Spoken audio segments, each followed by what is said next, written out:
Good evening, ladies and gentlemen. Thank you so much for joining us yet again for another exciting edition of HR Mentorship Learning Series. Tonight, we'll be looking at a topic, qualities of great HR leadership that stands you out. Qualities of great HR leadership that stands you out. And our facilitator tonight is Mrs. Oladotun Adeogun, who is the Managing Director, Chief Executive Officer, Allmark HMO. It's also important to note that she's a practicing or practitioner HR. All right, she's a certified HR. Ladies and gentlemen, I'll just read her profile again, just for the benefit of anyone who may not know her, and so that we can also get to know her better. All right, Oladotun started her working career with an audit firm, all right, before delving into people management practice.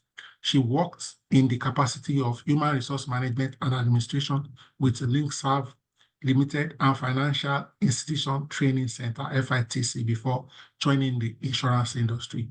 She's a C-suite executive, all right, with over 15 years human resource and general administration expertise, with a track record of successfully executing, major projects, among which is playing a key role in the merger and acquisition of the consolidated Allmark Insurance PLC during the 2007 insurance industry recapitalization.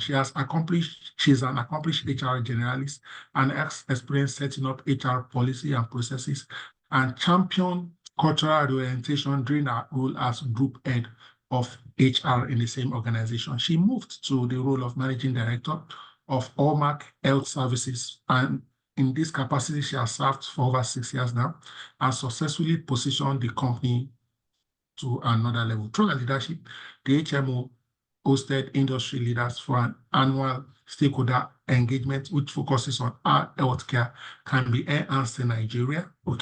She's a fellow of the Shire Institute of Personnel Management of Nigeria and a member of the Society for Human Resource Management. She is one of the stream I mentee of the Whisker mentoring program ever since she has mentored several ladies, women in HR and general management. She has also acquired several relevant certifications and training programs to enhance her competencies, among which are SHRM SCP, AMP 26 Lagos Business School. As an alumni of the Lagos Business School, Oladotun has mentored many MBA students and helped to redefine their career goal. Oladotun is a life coach certified with the Olushola Lanre Coaching Academy. She's a member of CIOD and Axon, among others. Oladotun has facilitated several sessions on HR and leadership at various groups and associations, including HR mentorship, and she sits on the board of some firms, which includes CB HR Consulting Services. She's also an advisory member of board member of AEHRP, member of the Finance and Sustainable Funding Committee of the Whisker Mentoring Program. Ladies and gentlemen, what's listening to? My privilege and pleasure to present for the second time on this prestigious platform, speaking to us on qualities of great HR leadership that stands you out, Mrs. Oladotun Adeogun. My fellow, over to you, man. My fellow, sir, good evening, and good evening, guys. Good evening, everyone. So sorry I couldn't join the Hangouts. I would have loved to, but I had a very busy day. So not to waste our time, I want us to look at the qualities of a great HR leader. What are the qualities that we should have as a person that believes that, look, I want to contribute in the field of HR as a leader. Leadership is one area that a lot of us think that we shy away from, whereas we cannot shy away from it as HR leaders. I have a teaser for you. I don't know if it's possible that you can drop that in the chat room. Who is the greatest leader you know and why? I really, really appreciate you giving this some thoughts and putting it down, because I believe that you actually will do well if you model somebody, if you have somebody that you have ahead of you that you feel, oh, I like the way this person leads, and that's what I want to, who I want to be like, some people can mentor you from afar. You did not necessarily be directly mentoring you. So the teaser is, who is the greatest leader that you know and why? Who is the greatest leader that you know and why? Do I have a comment? Sanusi Lamido Sanusi. Okay, I want more before I ask why. You can actually put the why in the chat box as well. I have one name. I'm looking for more. And please remember that the female gender too is there. Before we close this meeting, before we even start it, there must be a woman in this matter. Murtala Mohammed, my MD, Mr. Hilik Kaluski, straightforward. So that's the reason the guy is straightforward. He's a straight shooter. That's like me. Nelson Mandela, his selflessness. Okay, so the person that picked Sanusi Lamido said he managed Nigerian monetary policies so well and he speaks to fact at all times. Right. So Mayowa must be cerebral and the kind of person that likes people to be able to provide facts behind whatever communication they are providing or to defend their positions. Dr. Sam Adeyemi, because his high level of humility, because of his high level of humility and the excellent spirit he portrays at all times. I am still looking for a woman. Dr. Yemi, if there is no woman, we go close this meeting.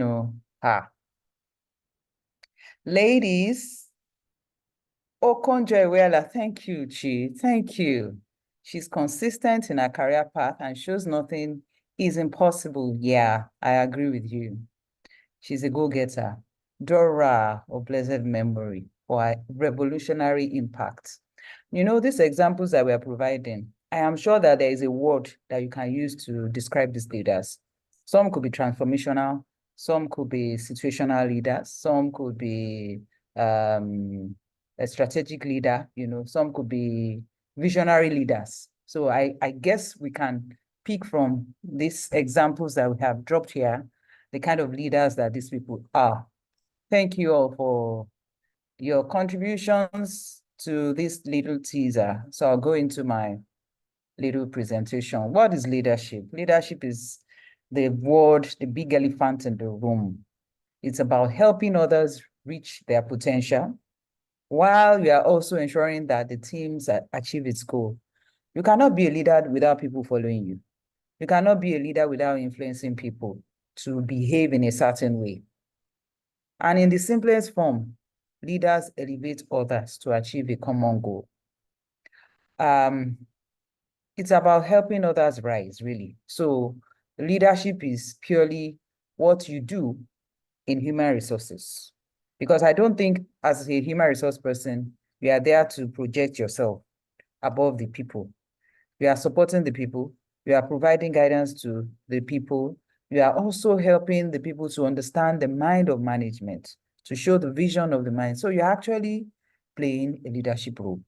Whether you're an HR officer, HR assistant, whether you are still, learning about HR, you are already a leader because what your role entails requires you to take on these leadership roles.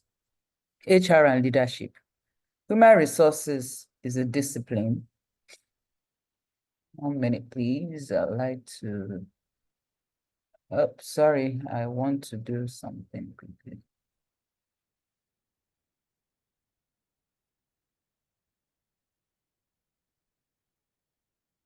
So human resources is a discipline that combines personnel management with administration, technology, psychology, it's a whole gamut of different skills.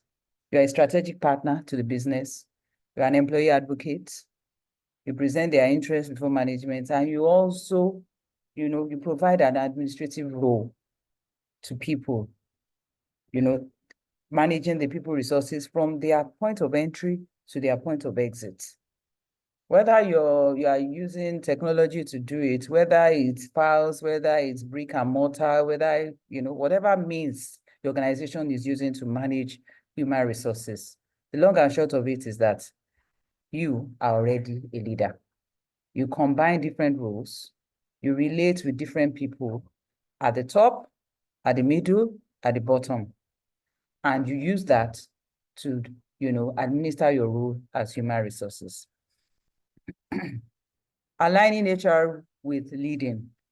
This, for me, I don't know whether this acronym is represented in any document or any paper anywhere, but I believe that for human resource people, you must lead with your head, you must lead with your heart, and you must lead with your hands. Your heart, because you have to show empathy as leaders, as an HR person. You must be able to look at people in the face and know whether they are going through any issue or not. You must be able to, detect a change in people's behavior. And on that basis, you're able to come up with a solution or, recommend to them, oh, what is happening to you? Why is this? You are a counselor as a human resource person. And that's why I say you're a psychologist. And then you must be able to build relationships. If I don't have relationship with you, I cannot relate with you at a deeper level. And if you are not relating with me at a deeper level, you don't know my concerns. You are not going to be able to mitigate the issues I have with the organization, with my boss. And then you rule with your head also. You lead with your head because there are guidelines, there are policies. Yes, there are exceptions to the rules, but there are rules that you follow. There are, you may have to deploy discipline at some point in time as HR leaders. And then you rule or you lead with your hands, with the processes you put in place, with the tools that you work with, you lead with your hands.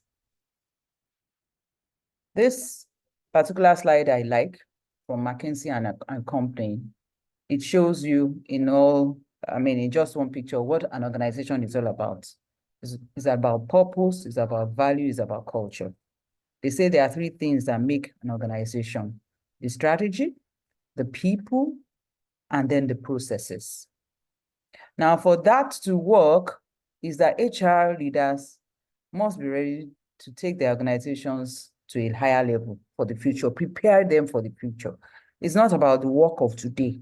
It's always about what next. And that is the role of an HR leader. You focus them on purpose, on value, and on culture. Who are we?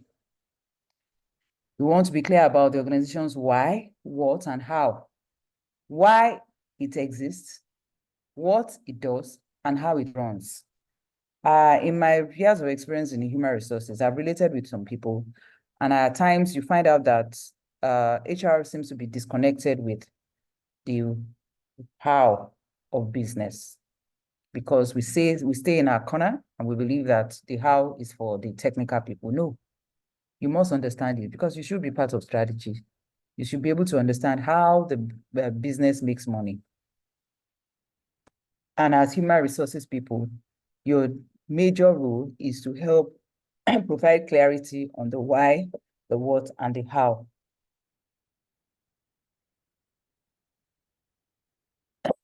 How we operate: planning the organization with teams that make fast decisions and treat people as the scarer capital. And then how we grow: get ahead and stay there by outlearning others. You must keep learning. People must keep learning. And as HR, you are the custodian of learning. You are the one to initiate you want to ensure that everybody is learning. And the platforms that you use, is it technology? Is it this particular software? Is it that one? The talents are the people, the ecosystem. You are not running in isolation. So you cannot say, oh, well, our company can survive. We can work 5 days from the office. We are paying our staff so well. When you know that, the environment dictates otherwise. And that's where decision-making comes in. All of these things are intertwined, and they all make up what HR should be focusing on as leaders. So we'll be looking at some qualities of leadership, and they are in 5 things.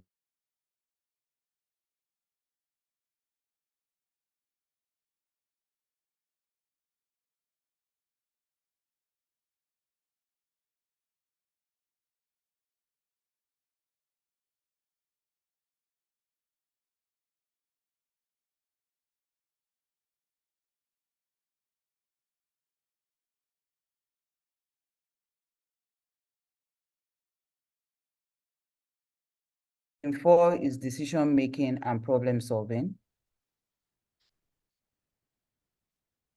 And theme 5 is adaptability and continuous learning. So we'll go into it. So theme 1, vision and strategy thinking. I did some reviews of some books, which we'll be going through, as well as some storytelling, which I believe will help us with this session. So vision and strategy thinking is about leaders who inspire and direct others towards a common goal while planning strategically to anticipate and address future needs. I think the previous slide spoke to the need for HR to be more futuristic in their focus, in their planning, and that's what strategic is all about. Visioning, when we were looking at the examples of leaders, I know that I saw names like Nelson Mandela, I saw Kunjo Wela. Let me quickly pick one or two other names. For context, really, because the kind of leaders that you relate with helps you to also form your own leadership qualities. A visionary leader is somebody who sees the future, who helps his people to see the future. So there's a book I also read. The name of the book is The Leadership Challenge. And it shared several examples of visionary leaders. And as HR leaders, you have a role to share the vision of the company and cascade it to all the levels. This is the book. If you like it, please go get yours. One of the guidelines or the themes of that book is challenging the status quo. As a visionary leader, you must see beyond what other people are saying, and you must stand out. HR leaders, you cannot merely manage the day-to-day task of keeping the organization running. You need to engage your team and offer them solutions to address the needs of the business and the people. Seek out challenges rather than waiting for challenges to find you.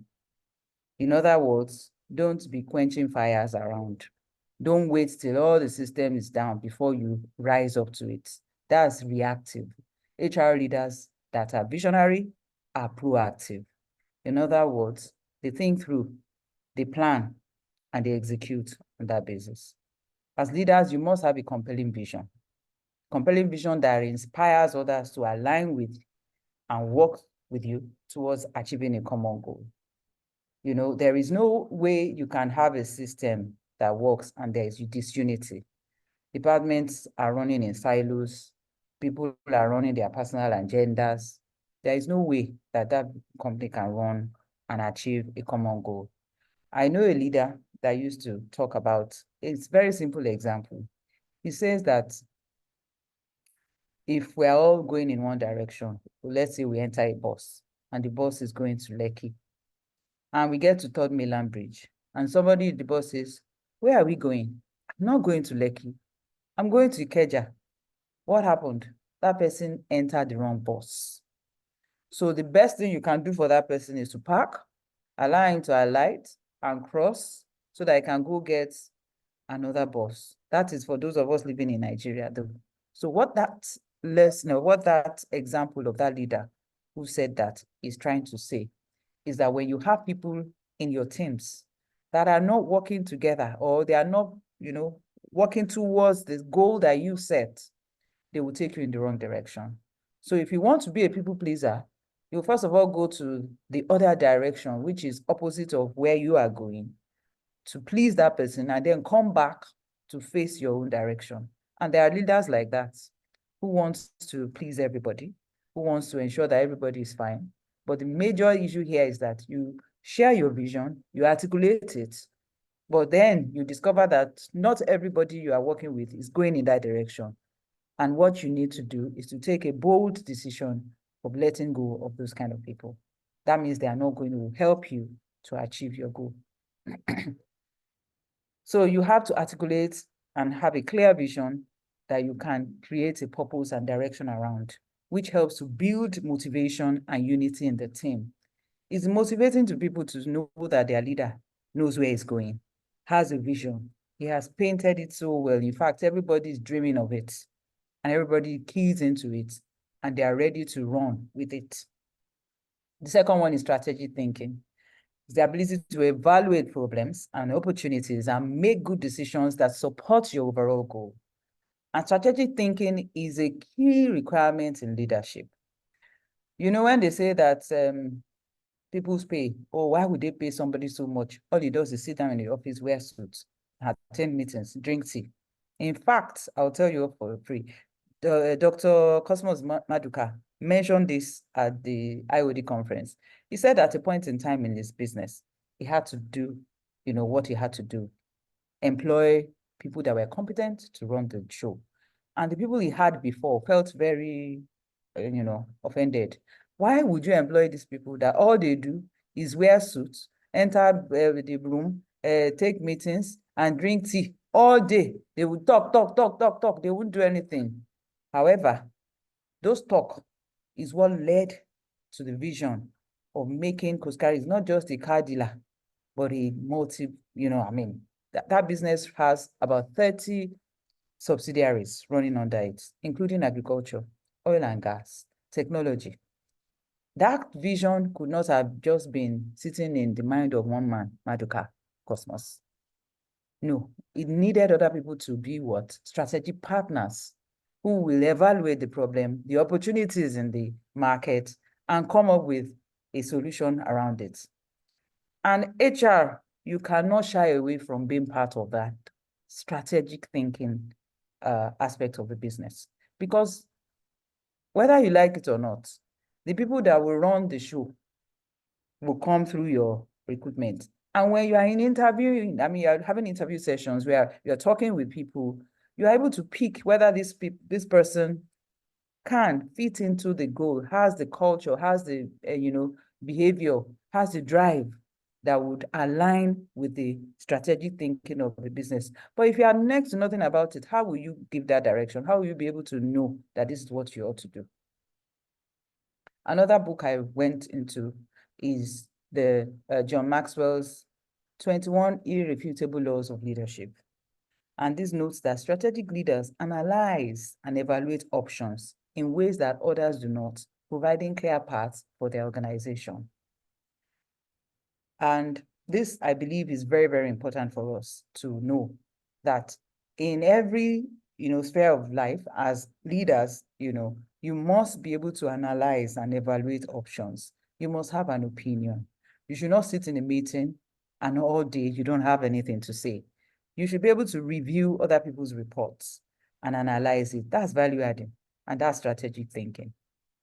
So just a quick review of the 21 laws. The law of the lead. Leadership ability determines the person's level of effectiveness. Law of influence. True leadership is based on influence, not authority. Law of process. Leadership development is a continuous process. Law of navigation. A leader must have a clear vision and ability to navigate through challenges and obstacles to reach the desired destination. You are going to have the slides so you can go through it. I just felt I should speak on those ones that relates to vision and strategic thinking. The second theme is people skills. These leaders who understand, relate to, and motivate others through interpersonal insights and empathy. People skills, when I said I like to work in HR, I was an accountant. I read accounting, and then I found myself in an audit firm, but I struggled with it. Not because I don't know numbers, but because I just couldn't relate with the abstract numbers. And so when I went for my master's, I discovered that it was like I was home. I was very comfortable with it. And the reason why was these interpersonal insights or skills that I knew that I had. So I just discovered, I said, well, that means I relate better with people than with numbers. And from that time, I didn't look back, and no regrets anyway. So what are the people skills that we should have? Empathy, emotional empathy, cognitive empathy, compassionate empathy. I don't know, Dr. Uli, maybe you can throw more light. Some people say that compassion is different from empathy. But I believe that it's very relative, it's related to it. Your ability to share or feel another person's feeling as if they were your own. Your capacity to understand another person's feeling understanding, that's what is different from the emotional. You feel, understanding, you reason, and then your compassion, ability to not only understand, but also feel compelled to help. So it's not just, hey, oh, really? Wow, you're going through that. Ability to help. And in this one, I will speak on the medical side of business. Even in HR, several times you have people who have health challenges. Now, because of your interpersonal relationship with them, they're able to come up to you to say, hey, this is what I'm struggling with. This is what the rule book says. You are entitled to blah, blah, blah. But you realize that this person's need goes beyond what is stated in black and white. As HR, as an empathic leader, you take it upon yourself to defend a position to help this person. And I'm not the only one that does this. I know of many leaders who will go out of the way to help people. However, not to the point that people take advantage of the system, no, but to provide clarity and to help people be better, because there is no way people will be at work contributing their best and they have personal challenges. There is this lady that is, I think, physically challenged, or I don't know what normally called it, but she's very strong with CIPM. I saw that she got an award at the CIPM conference. And when she was telling her story, she mentioned that when she realized that she became blind, that the organization could not help to a particular point, and she needed to, find a way around it. Initially, they helped her to some point, but later on, she needed help. And basically, that is just what we are saying.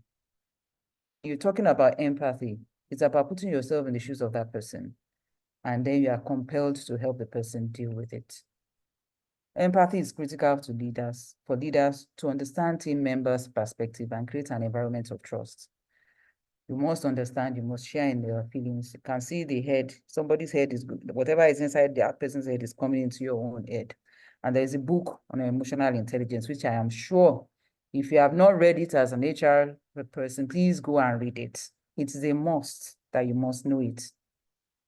It describes, that it's essential to effectively have interpersonal relationships and be able to use it to build teams. Emotional intelligence is very critical in teams because you have people at different frequencies with different emotions, different makeups, and all working together.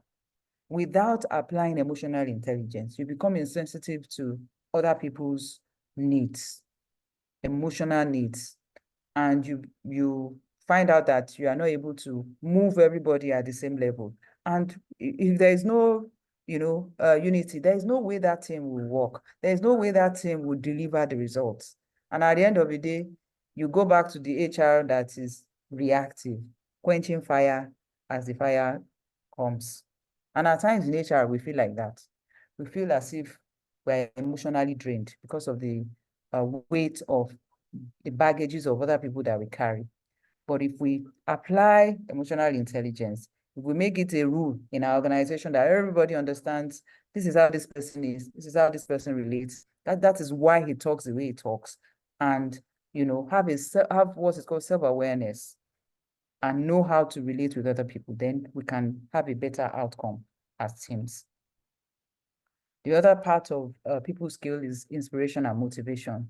Leaders must inspire, motivates others by modeling behavior and celebrating achievements. Model behavior, celebrate achievements. Please note those two words.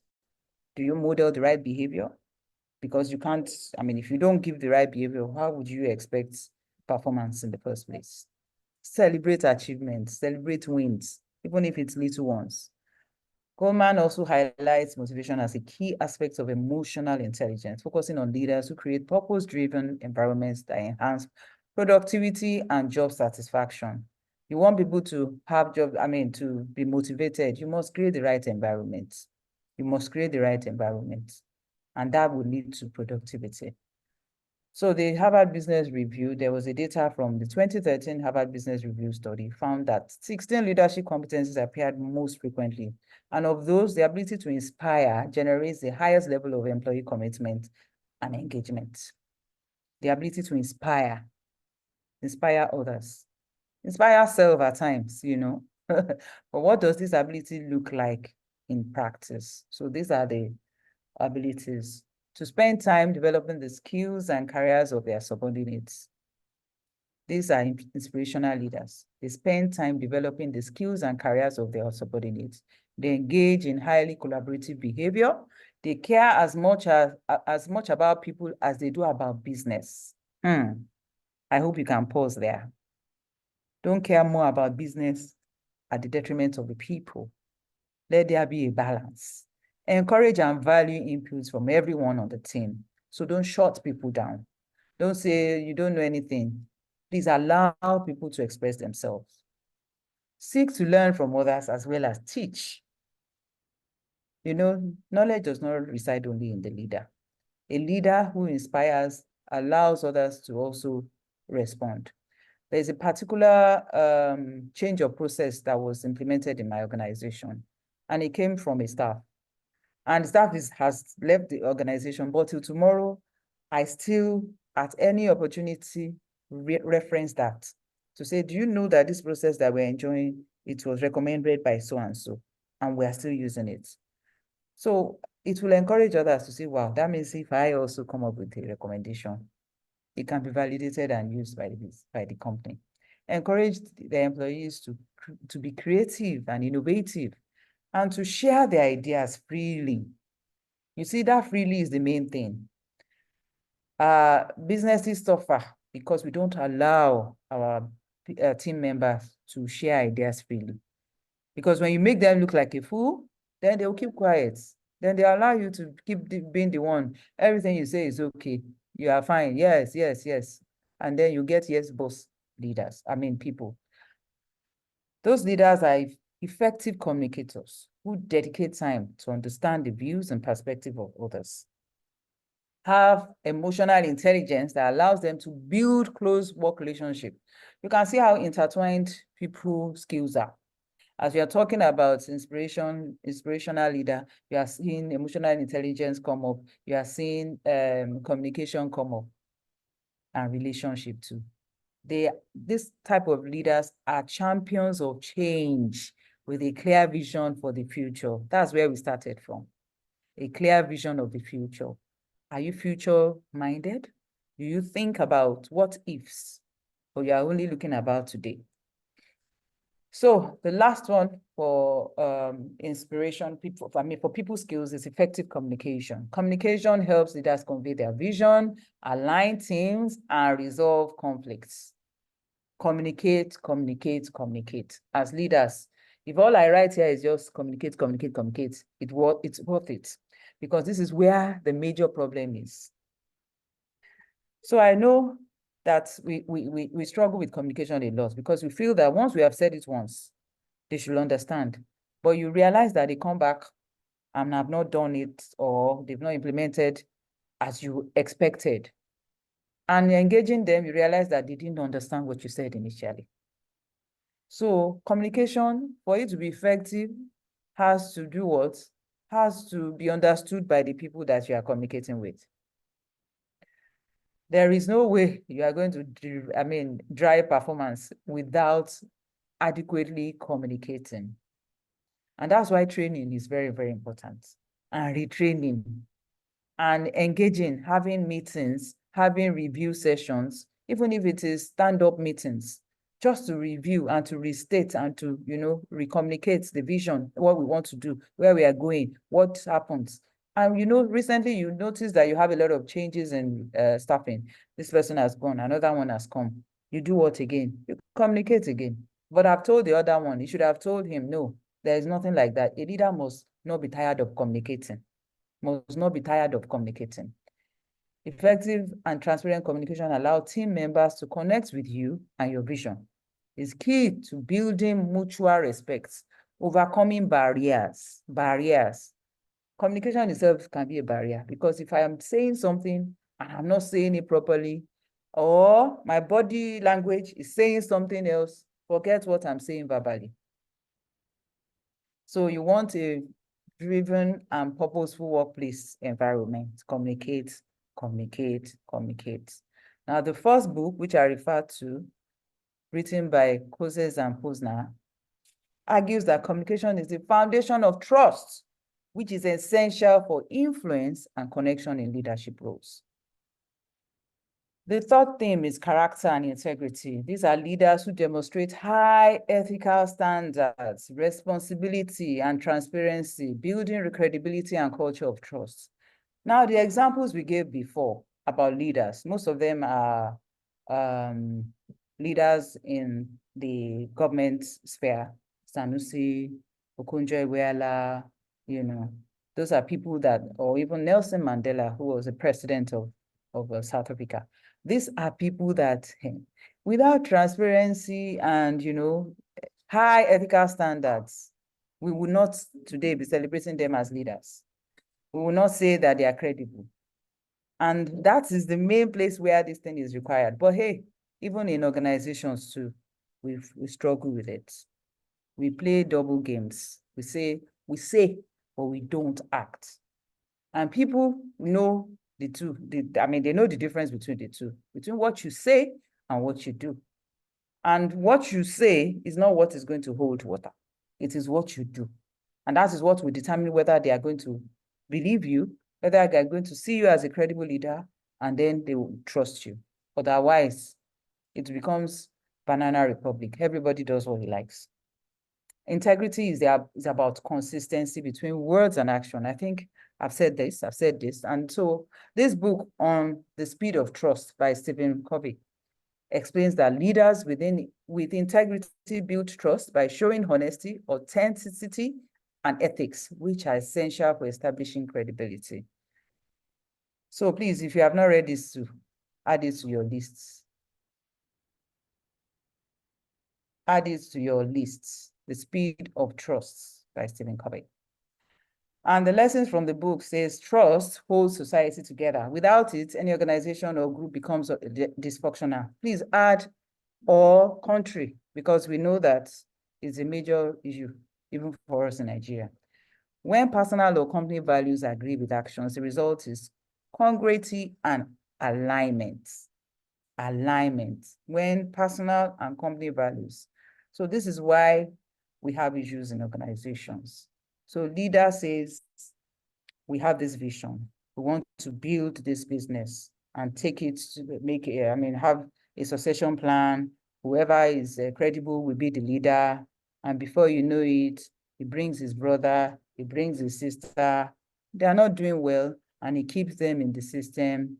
The personal values is different from the corporate values, and the results will not align because everybody will not support that vision. A company's bottom line is greatly impacted by trust levels inside and outside the organization. Within an organization, individuals who are distrustful of others are often not trusted by others. If you don't trust, how are other people going to trust you? If you, as the leader, always look for other people to give you information about somebody else, how do you expect them to trust you? The person comes to you and gives you the report. You say, okay, fine. And the next thing, you go behind his back to meet his subordinates, to validate what he's saying. There is no way that that person will see you as a leader. If he's working with you, he's only earning your salary for the time being. He will leave.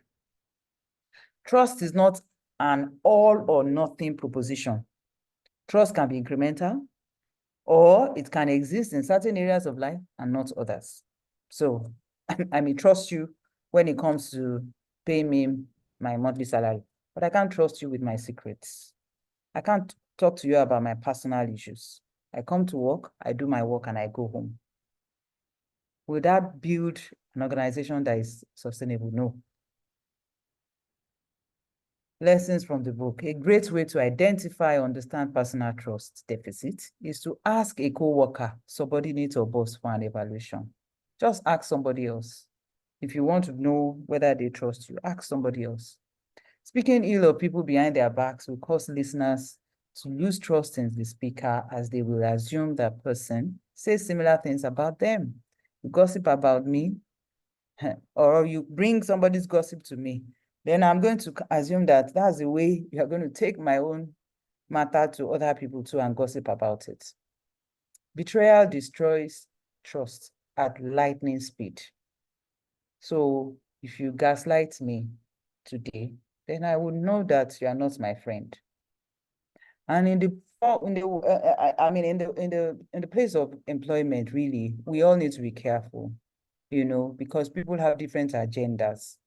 And when you're working with people, you find out that somebody is getting too close to you because of a certain information he thinks you have. You need to be careful around those people, because they can destroy you. They can destroy your career in that place. The faster a person repairs a wrong, the less damage to trust will occur. Extending trust to others inspires more trust in relationships, causing an upward spiral of trust. So when you come to me, or rather when I come to you and we talk and you share some things and you realize that I didn't go around spreading the information to anybody that knows, I'm confidential, I'm able to manage that relationship, what will happen? It will bond, we'll bond better, our relationship will become stronger. Character and accountability. Leadership character exists in space between the individual's values and morals and the key activities facing any leader, including decision-making. Character is very, very important. Without character, you can't say you have integrity. There are some leaders that when they tell you, good morning, you are going to guess and say, okay, let me check outside, is it morning or afternoon? Because you know that what they say, they don't keep. And yet they can, you find out that they stay so long in the organization because they know how to say what everybody wants to hear. They will say what this one wants to hear. They will say what that one wants to hear. But we all know that if we are both in the same place, he's not going to repeat it. That person does not have character. Accountability means taking responsibility for your action and encouraging the same in others. So in another book, Leaders Eat Last, Simon Sinek, he argues that accountable leaders build trust by following through on promises and creating a culture where everyone feels responsible for the organization's success. So there's another research document here from Harvard Business Publishing. The thought leaders. And what did they say? Superpowers. They call it superpowers. 7 key leadership qualities, sometimes referred to as superpowers. And they are all related to this issue of integrity. They are all important character traits of leaders. Integrity, self-awareness. You can see emotional intelligence is coming back. Determination, empathy, courage, optimism, curiosity/open-mindedness. See, that curiosity and open-mindedness is what makes you become a strategic thinker. The fourth theme is decision-making and problem-solving. These are leaders who make informed, decisive choices, even in uncertain situations, and seek effective resolutions to issues. They make informed decisions, even in uncertain situations, and seek effective resolutions. So there was a particular scenario in the office once, and I took a decision. And later on, I realized that that decision was not the best decision. So at a senior level, I was like, oh, somebody was accusing me to say this. And I stood up to say, look, I take responsibility for it. I have said it was wrong. This is not what you should have done. As a leader, you must be ready to admit your errors. Even though that will not stop me from taking decisions. And that did not stop me from taking decisions. The fact that it was a bad call does not mean that I'm not going to make decisions again. Because that's why I'm paid for. That's what I'm paid for. To make decisions and to solve problems. So I should not say, well, because I made the wrong one next, okay, every decision, hands off. Let me call my boss every time. Chairman, please, I want to make a decision. Should I make it? Then I'm not earning my seat. And as leaders, you must be bold enough to take decisions at every point in time, irrespective of the fact that you may make the wrong judgment call. And that is where the issue of, coaching, mentoring comes in. You may have to bounce off things with other people if it is not confidential. But if it's confidential and if you don't even have time to be calling anybody, take the decision and stand by it. Decision making. So Einstein's quote says that if I had an hour to solve a problem, I'll spend 55 minutes thinking about the problem, and 5 minutes thinking about the solution. So it's the problem that is most important. What is the issue here? And then you are able to take a decision. Decisive leaders can make quick, well-informed decisions, even under pressure. Maxwell's work discusses decisiveness as a core leadership quality. It promotes confidence and direction within a team. You cannot be a leader if you are not confident and bold to take decisions. If you are liver, chicken-hearted every time, you can't take decisions, you think. I don't want to mention names, but there was a time in this country, we had a leader, and then to come up with a cabinet, 1 month, 2 months, 3 months. I'm sure you can fill in the gap. Who is a great decision maker? A great decision maker is the person who has the ability to gather information relevant to the decision. This could include seeking advice or input from trusted sources. I think I've mentioned that, and leaning on their expertise and experiences. So I'll give you this example. When I started as the MD of Hallmark HMO, beyond managing HMO as an HR, I didn't have any understanding of it. So coming into that field, I had to do a lot of research, read, understand the processes, and also humble myself to learn from my team members. I'm the MD, but I learned from them. Because decision making, they will still come to me. Otherwise, why am I there? I mean, they don't need an MD if I don't know how to take decisions. So at every point in time, where you find yourself in a role, understand the role, understand the expectations, and also work with advice of people. Over time, you will know those who will give you objective opinions. You will know those who will just dance to your tune. So make those judgment calls on that basis. Additionally, great decision makers have the ability to evaluate the pros and cons of various alternatives that may be in play. They can assess not only possible alternatives, but also the impacts of each alternative on the organization as well as its clients. So make it a holistic one. Whether you like it or not, decision-making is like strategic thinking. Conflict management in HR. I'm sure that we are champions of this. Holding, what do you call those sessions now? Disciplinary sessions, giving query, and all that. In fact, they accuse HR that this is the part of what we like most. But basically, what it means is that where two people are, you can see the colors of the face, different colors. That's how we are different. And conflicts will always arise. And you must always resolve them.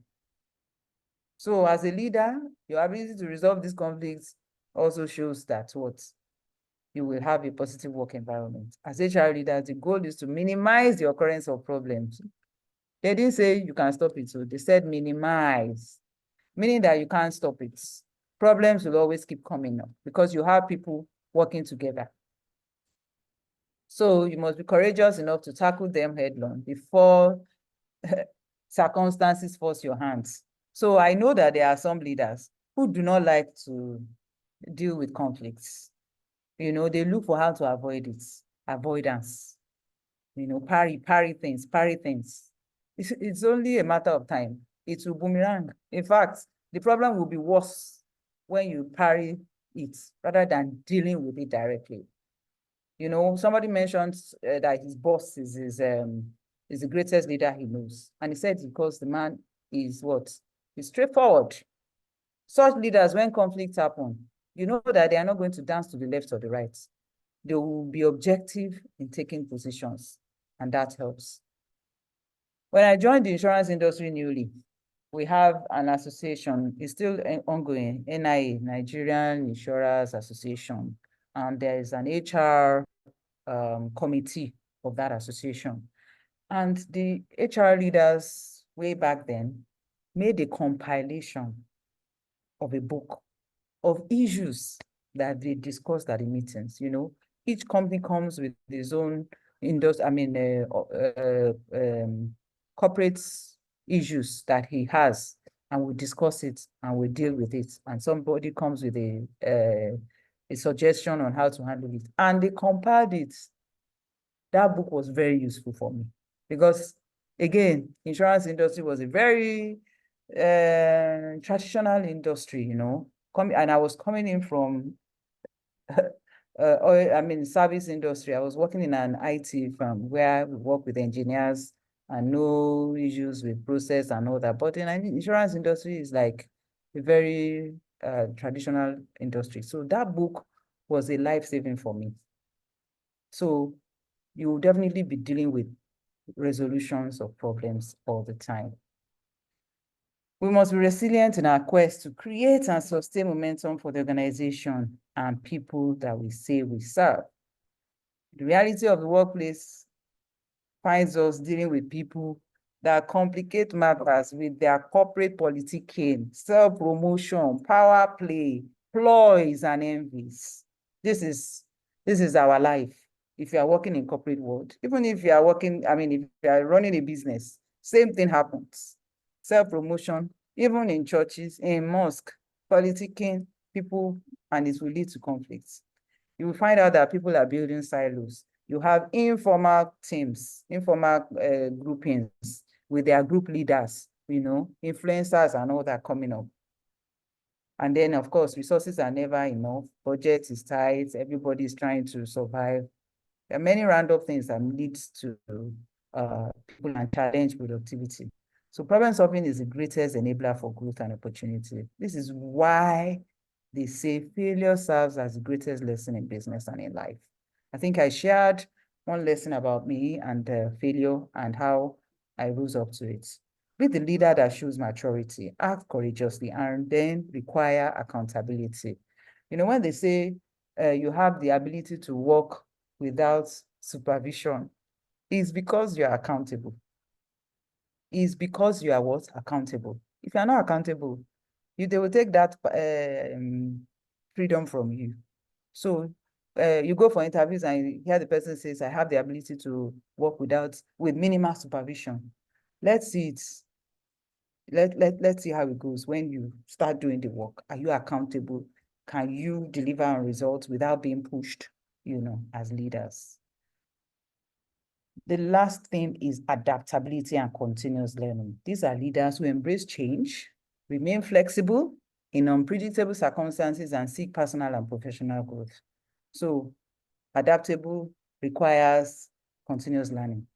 The fact that there's a change requires you learning something new. You must embrace it. You must not be the HR that frustrates it and say, what are they doing? What are they saying?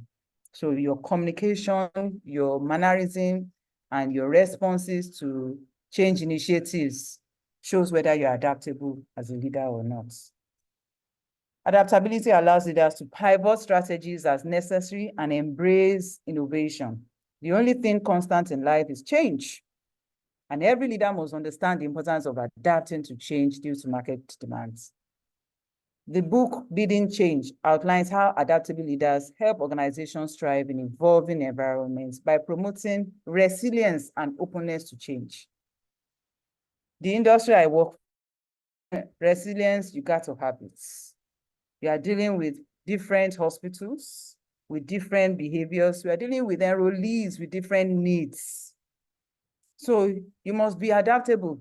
Otherwise, as this hospital comes back to say, I want a review of my rates, of my tariffs, how does it impact on the people that have access to that hospital? Quickly rise up to it. You must be open to change at all times. The author differentiates between leadership and management. I'm sure you know that there's a difference between leadership and management. Leadership is the vision to see where the company should go and the charisma to inspire others to follow, whereas management is a skill in the administrative procedures to make positive change happen. And he points out, you know, that book says that, look, you as a leader, you must be able to differentiate between the two. and know when you need to change between the two, when you need to apply your management skills, when you need to apply your leadership skills. And this too is required whenever you're going through a change. Commitment to learning. As I said before, learning is something that must be norm. It must be your norm. It must be your default mode. You can never stop learning as a leader. There's a book in Mindsets by Carol Dweck. It says that the group discusses the growth mindset, explaining that leaders who value learning enhance both personal and organizational potential by viewing challenges as opportunities. As HR leaders, when you challenge the status quo, you have to, convince others to challenge it with you. You have to cultivate a growth mindset, and you have to lead people to cultivate a growth mindset.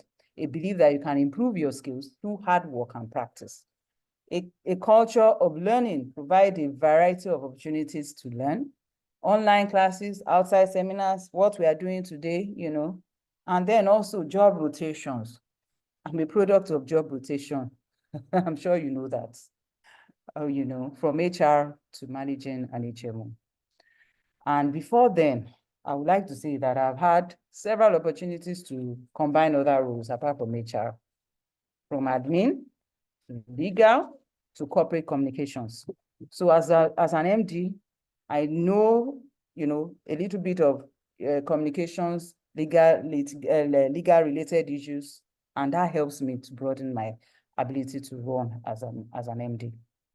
Leaders can make work more meaningful, interesting, and productive, and they are crucial for true organizational transformation. Leaders are crucial. You are crucial. You are very important to the transformation of any organization that you work with. If you deliver, as a leader, these skills that we've been talking about. But if you are to fulfill these promises that you make as a business, as a leader, you must reimagine your roles. You must push more fully to understand the value. You must train, you must coach, you must inspire your people to realize their potential. And you must see yourself as the organizational linchpin. These are few influencing skills that you should have. You must take action. Character is who you are. Relationship is who you know. Knowledge is what you know. Intuition is what you feel. Experience is where you've been. And past success is what you've done. Ability is what you can do. All combined makes you an influencing leader. Thank you very much.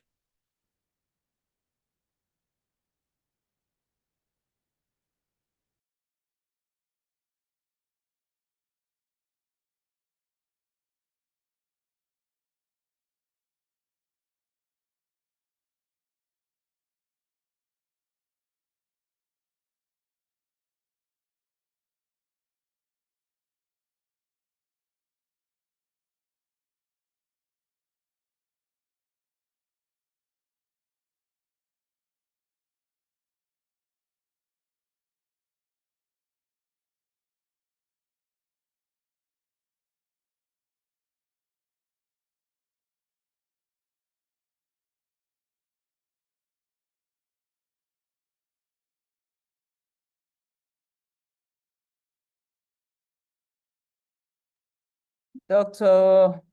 Adeosun, can you hear me? Can others hear me? Yes, we can hear you, ma'am. Oh, great. I'm done. Thank you. Yes, thank you so much. I'm tempted to call you professor because this is a master class. This is a master class.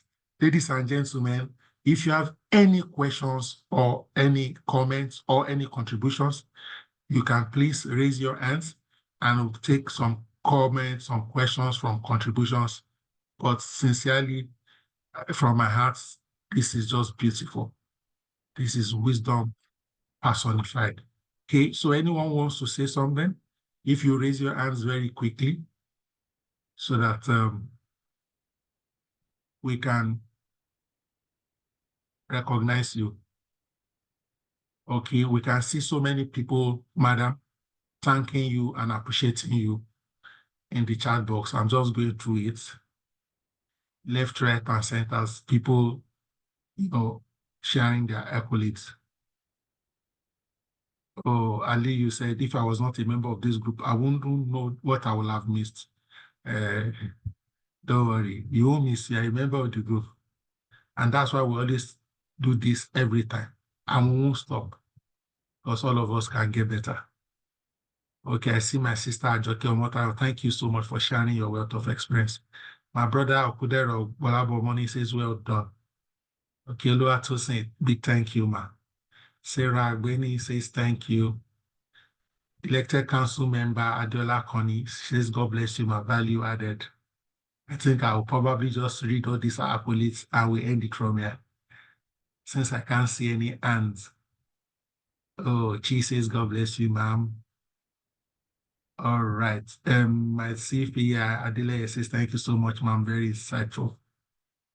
Fantastic. We are so happy you offered. I like the fact that you chose the topic. We just agreed the time, and this resonates with everyone. Ladies and gentlemen, if you need the services of my MD CEO, officially and personally or jointly, please reach out. This is who she is. Very proficient, very, very prolific. All right. I don't see any hands, and I think it's a convenient space to wrap up tonight's conversation. Just we'll share this online tonight again on YouTube. I would suggest that if you don't mind, ladies and gentlemen, watch this again for yourself, please. Sometimes you need to listen to a webinar like 3-4 times, sometimes, for you to fully extract the fullness of the session. So it's just like a message. Then 2, anybody you value in this HR journey, share the link with them to watch the recording. Some people will say, oh, it's a master class on leadership. I'm just in entry level, or I'm just an officer. Please, these things, you don't know it. You don't need to know it when you are at that top. In fact, you'll probably never get to the top. So you need to know it irrespective of where you are right now, and then begin to put it into practice and use it to develop your capabilities. I won't want to start another sermon here. Madam, thank you so much, Mrs. Oladotunbo. Thank you for having me. Thank you so much. It's been a wonderful experience. Thank you, everyone. Thank you for the I will just unmute everybody quickly so that we can say thank you. Let me just do that very quickly. Yes, we can unmute now and say thank you to Mrs. Oladotunbo Adeogun. Thank you so much. Thank you very much for the insightful teaching. Thank you, ma'am. Thank you for having me. Thank you. Thanks a lot. Thank you. Have a wonderful day. Thank you, ma'am. Thank you, ma'am. Have a great weekend. Thank you so much, ma'am. Thank you. You're welcome. Thank you. Bye.